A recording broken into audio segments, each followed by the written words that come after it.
So basically, everyone knows battery electric vehicle is a very dynamic market field, and this is where we focused our research on. What we actually found out is that, as you mentioned, 2024 will be a real tipping point for this industry, basically for three main reasons.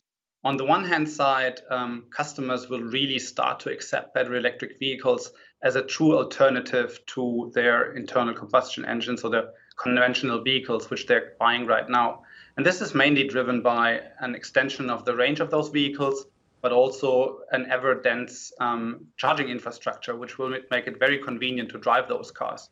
But also, we'll see more and more battery electric vehicles actually coming into the market. So we expect 100 different models being available globally somewhere around 2024.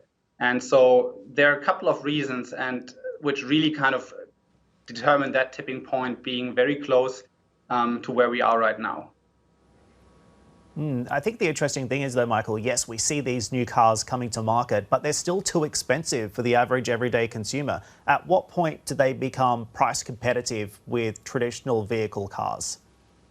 Yeah, and that's actually a very important point, and that's what we see is holding back this trend as of today, where still government subsidies are required to compensate for that. But looking into the cost structure of a battery electric vehicle, clearly the battery pack itself is making up a significant share of that. And so all will come down to the further increased and even accelerated cost down of the battery packs. And we believe that when dropping to $100 per kilowatt hour, which we'll see also somewhere in the close future around 2025, this is then when actually consumers can see prices drop to a level where battery electric vehicles are not any more expensive than their conventional diesel or gasoline engines.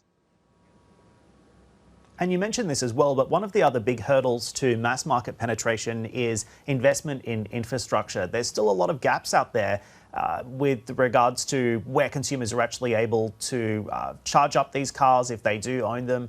Do you think more needs to be done to fuel that transition, to encourage governments and private industry partners to invest in the critical infrastructure that this entire industry needs to thrive? I mean, looking outside of California, for example, the rest of the world, sans China and Europe, still really lags in this field.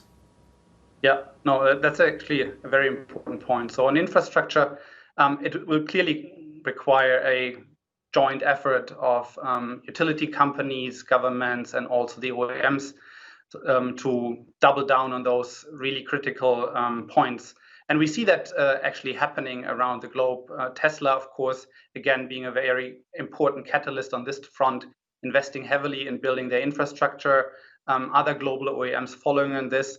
And even utilities are starting to wake up by this push and now are investing more into the infrastructure around the world.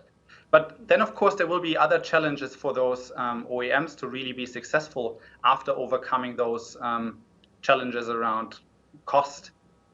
Basically, when transitioning from a portfolio where they still make majority of the profits from their conventional vehicles and at the moment are making basically none or even negative profits from the battery electric vehicle, it will be important to diligently review the portfolio and reduce complexity on the shrinking internal combustion engine cars and double down on the battery electric vehicle. And finally, they will have to build additional capabilities and have to secure access to critical capacity, again, around the area of battery. So there are a lot of challenges the OEMs need to face, and infrastructure is just one of them, but there are many more that they have to address as quickly as possible, because that will then determine whether Tesla will kind of stay in the lead or whether the other automotive suppliers around the world actually have a chance to catch up and gain their fair share in the battery electric vehicle market in the future.